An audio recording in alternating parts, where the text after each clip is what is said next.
Mechanism of nucleophilic substitution nucleophilic by molecular, जिसको हम कहते हैं SN2। ठीक है, तो सबसे पहले हम मैकेनिज्म देखते हैं। तो हम डायग्राम बनाते हैं किस तरीके से, जैसे कि ये देखिए मैंने ये बनाया और इस तरीके से मैंने इसमें Cl लगा दिया। ठीक है, और यहां पे देखिए आप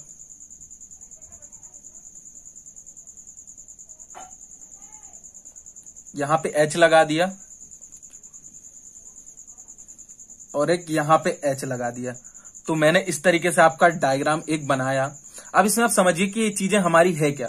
यहाँ पे जो आपको कुछ नहीं दिख रहा है ये क्या है, हमारा यहाँ पे कार्बन है। ठीक है, और ये आपको हेलोजन पता है। अब ये दो चीजें क्या है, तो ये दो चीजें क्या है, हम इसको क्या बोलते हैं, हमारा वेज, और इसको क्या बोलते हैं हम डैश। ठीक है, तो इसका मतलब ये है कि वेज मतलब होता है आगे की तरफ, ठीक है, और डैश मतलब होता है पीछे की तरफ। जैसे कि ये मैं आपको 2 उंगली दिखा रहा हूं। ठीक है, तो अगर आप आगे से देखेंगे तो ये वाली जो उंगली दिख रही है आगे और ये वाली पीछे, तो ये क्या है, हमारा बेज हो गया, ये हमारा क्या डैश हो गया। ठीक उसी तरीके से ये हमारा बना है। अब हम इसमें क्या करते हैं कि न्यूक्लियोफिलिक को ऐड करते हैं। तो न्यूक्लियोफिलिक हम कोई सा ले लेते हैं, हमने यहाँ पे क्या ले लिया, OH ले लिया। ठीक है, तो इसके साथ जब हम रिएक्ट कराएंगे तो क्या होगा, देखिए एक इंटरमीडिएट स्टेट हमारी बनेगी। ठीक है, तो हम एक इंटरमीडिएट वाले स्टेट का भी डायग्राम बनाते किस तरीके से होगा। ठीक है, ये देखिए मैंने ज्यादा पतला बन गया, इसमें डायग्राम थोड़ा टफ होगा बनाना। अब इसमें क्या होगा कि जैसे कि हमारे यहाँ कार्बन है। ठीक है, तो यहाँ पे क्या होगा कि जो ये H आपको उधर की तरफ दिख रहा था ये हमारा क्या होगा कि स्ट्रेट आ जाएगा। ठीक है, और एक तरफ हमारा Cl लगा था तो वो आ जाएगा, दूसरी तरफ हमारा HO आ जाएगा। ठीक है, और यहाँ पे क्या हो जाएगा, हमारा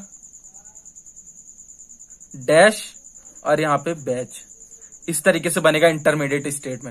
अब क्या होगा कि आगे की स्टेप में हमें जब न्यूक्लियोफिलिक लगा इसमें तो Cl हटेगा, तो क्या करते हैं कि Cl को रिमूव कर देते हैं। इस तरीके से हो जाएगा, जब हम Cl को रिमूव कर देंगे इस तरीके से बनेगा। अब यहाँ पे कुछ आपको अंतर दिख रहा होगा यहाँ पे। ठीक है, बनने के बाद क्या अंतर दिख रहा है कि जो आपका H डैश और बैच इस तरीके से था बिल्कुल पलट चुका है, वो यहां पर इस तरीके से हो गया। ऐसा क्यों हुआ, क्योंकि अगर इधर का हटेगा तो ये H इधर की तरफ आ गया। ठीक है, तो ये हमारा यहाँ कंप्लीट हो गया। अब हम क्या करते हैं कि इसमें कुछ पॉइंट्स हैं जो कि इंपॉर्टेंट पॉइंट्स है, उस पॉइंट्स को हम समझते हैं, जिससे क्या होगा कि आपको ये और अच्छे से समझ में आएगा। और जो इसके बाद हमें न्यूक्लियोफिलिक सब्स्टिट्यूशन यूनिमॉलिक्यूलर पढ़ना है तो उसमें भी आपको बहुत सारी चीजें इसी की तरह हैं। तो ठीक है, सबसे पहले हम देखते हैं यहाँ पे कुछ पॉइंट्स। तो सबसे पहले क्या हो रहा है हमारा कि इन्वर्जन ऑफ कॉन्फ़िगरेशन, मतलब कि ये देखिए ये इधर की तरफ था तो पूरा इन्वर्ट हो गया इधर की तरफ, तो इसको हम क्या बोलेंगे, ये देखिए इन्वर्जन ऑफ कॉन्फ़िगरेशन। ठीक है, उसके बाद सेकंड हम क्या देखते हैं कि ये जो है 1 स्टेप रिएक्शन है, और सबसे बड़ा डिफरेंस यही है, यहां पर हम इसको क्या बोलते हैं, न्यूक्लियोफिलिक सब्स्टिट्यूशन बाई मॉलिक्यूलर। ठीक है, लेकिन ये होती किस में है, एक स्टेप में होती है। यही आपको समझना है, यही कंफ्यूज हो जाते हैं स्टूडेंट्स कि अगर न्यूक्लियोफिलिक सब्स्टिट्यूशन रिएक्शन दी हुई है यूनिमॉलिक्यूलर तो वो क्या होगा कि 2 स्टेप में होगी, लेकिन यहां पे हमें क्या दिया हुआ है, न्यूक्लियोफिलिक सब्स्टिट्यूशन बाई मॉलिक्यूलर। इसका मतलब क्या होगा कि ये एक स्टेप में होगी। ठीक है, तो 1 स्टेप रिएक्शन। इसके बाद ये क्या है कि बाई मॉलिक्यूलर है, तो ये सेकेंड ऑर्डर काइनेटिक्स को फॉलो करती है। ठीक है, इसके बाद हम क्या करते हैं कि इसकी ऑर्डर ऑफ रिएक्टिविटी देखते हैं। ऑर्डर ऑफ रिएक्टिविटी क्या होता है कि हमारे प्राइमरी हैलाइड में कितना रिएक्टिव होगा, सेकेंडरी हैलाइड में कितना रिएक्टिव होगा, टर्शियरी हैलाइड में कितना रिएक्टिव होगा, किस तरीके से इसकी ऑर्डर ऑफ रिएक्टिविटी होगी। तो लिखते हैं ऑर्डर ऑफ रिएक्टिविटी। तो सबसे पहले आप देखिए प्राइमरी हैलाइड जो होता है न्यूक्लियोफिलिक सब्स्टिट्यूशन बाई मॉलिक्यूलर में सबसे ज्यादा रिएक्टिव होता है। ठीक है, उसके बाद आपको पता ही है सेकेंडरी हैलाइड। उसके बाद थर्ड में क्या है हमारा, टर्शियरी हैलाइड। ठीक है, अब मैं डायग्राम के थ्रू भी आपको बता देता हूं कि हमारा प्राइमरी हैलाइड क्या होता है। एक बार फिर से ये देखिए, एक अगर R लगा है तो प्राइमरी हैलाइड।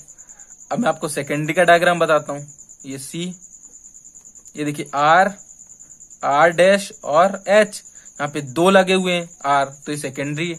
अब टर्शरी बता देता हूं, 3 होंगे यहाँ पे, R dash R double dash, ठीक है। तो हमारा क्या है, टर्शरी हैलाइड है, ठीक है। तो यहाँ पे हमारा SN2 खत्म हुआ। इसके बाद हम आते हैं हमारे SN1 पे। तो हम सबसे पहले समझते हैं कि हमारा SN1 क्या होता है। तो जैसे कि वो एक स्टेप की रिएक्शन थी SN2, वैसे ही SN1 2 स्टेप रिएक्शन है। यही चीज आपको दोनों में डिफरेंस है, सबसे बड़ा डिफरेंस, ठीक है। तो सबसे पहले मैं आपको पूरी इक्वेशन लिख के बताता हूँ, फिर मैं आपको उसके बाद बताऊंगा कि किस तरीके से उसको 2 इक्वेशन में सॉल्व करेंगे। जैसे कि मैं आपको यहाँ पे लिख के दिखा रहा हूँ, CH3 का होल थ्राइस CBr, ठीक है। इसको मैं आपको अभी समझाता हूँ क्या होगा।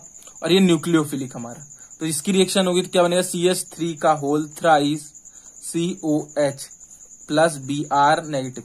तो यहाँ पे मैंने आपको ये एक स्टेप में दिखाया, ठीक है। अब मैं इसको आपको 2 स्टेप में किस तरीके से करेंगे वो बताता हूं। तो जो आपको ये दिख रहा है, इसको अपन हम इस तरीके से लिख सकते हैं,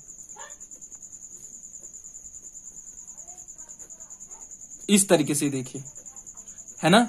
अब क्या करते हैं कि पहली स्टेप में क्या होगा इसमें कि ये Br जो है हटेगा, ठीक है। तो पहली स्टेप में क्या करते हैं, यहाँ पे स्टेप 1 लिख देते हैं हम।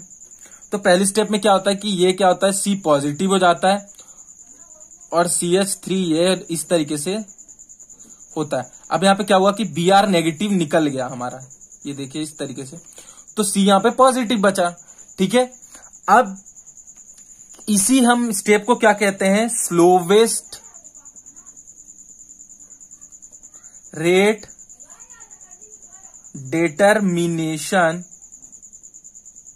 स्टेप। अब हम क्या करते हैं कि इसको अब न्यूक्लियोफिलिक के साथ रिएक्ट करते हैं, ठीक है। तो न्यूक्लियोफिलिक के साथ कैसे रिएक्ट होगा, सबसे पहले हम इसी कंपाउंड को दोबारा बना लेते हैं इस तरीके से। अब इसके साथ मैं न्यूक्लियोफिलिक को ऐड कर रहा हूं, तो अब आपको पता है कि यहां जाके जुड़ जाएगा, ठीक है। ये स्टेप 2 है। और स्टेप 1 जो है हमारी रिवर्सिबल होती है, रिवर्सिबल नहीं होती है। तो देखिए किस तरीके से बन जाएगा। और इसको इस तरीके से बनाने से मैं इसको डायरेक्टली इस तरीके से लिख देता हूं, ये देखिए, ठीक है। इस तरीके से हमारा SN1 होता है, यानी सब्स्टिट्यूशन न्यूक्लियोफिलिक 1। जैसे हमने SN2 में पॉइंट्स देखे थे, उसी तरीके से हम SN1 में भी कुछ पॉइंट्स देख लेते हैं। तो सबसे पहले हम इसमें क्या लिखते हैं कि ये हमारी 2 स्टेप रिएक्शन है, ठीक है। उसके बाद हम क्या देखते हैं, फर्स्ट ऑर्डर को फॉलो करती, क्योंकि SN1 है, फर्स्ट ऑर्डर काइनेटिक्स को फॉलो करती है, ठीक है। उसके बाद मैं आपको एक चीज और बता दूं, सबसे मेन चीज कि जो SN1 रिएक्शन है, ठीक है, क्या होता है कि वो पोलर प्रोटिक सॉल्वेंट में क्या करती है, कैरी आउट करती है। कैरी आउट करने का मतलब कि SN1 रिएक्शन जो है सिर्फ पोलर पेट्रोइक सॉल्यूशन में ही होती है। अब ये पोलर पेट्रोइक सॉल्यूशन होता क्या है, जैसे आपका वाटर H2O। अब H2O में क्या होता है, एक पॉजिटिव होता है, एक नेगेटिव होता है, ठीक है। उसी तरीके से आपका एल्कोहल जैसे कि मैं लिख दूं यहाँ पे CH3OH, तो OH नेगेटिव, CH ये पॉजिटिव। तो पोलर पेट्रोइक सॉल्यूशन में ही क्या होती है, हमारी SN1 रिएक्शन कैरीड आउट होती है, मतलब कि होती है, ठीक है। तो यहां पे मैं आपको लिख देता हूं, SN1 reaction are carried out in polar protic solvent, ठीक है। ऐसे ही सॉल्वेंट में क्या होती है, कैरीड आउट होती है। इसकी भी ऑर्डर ऑफ रिएक्टिविटी बताता हूं, ऑर्डर ऑफ रिएक्टिविटी। तो इसमें क्या होता है कि जैसे कि SN2 में क्या हो रहा था कि प्राइमरी हैलाइड जो था वो सबसे पहले SN2 रिएक्शन कर रहा था, लेकिन यहाँ पे उल्टा हो जाता है। यहाँ पे जो हमारा टर्शरी हैलाइड होता है वो सबसे पहले हमारी रिएक्शन को देता है, उसके बाद सेकेंडरी,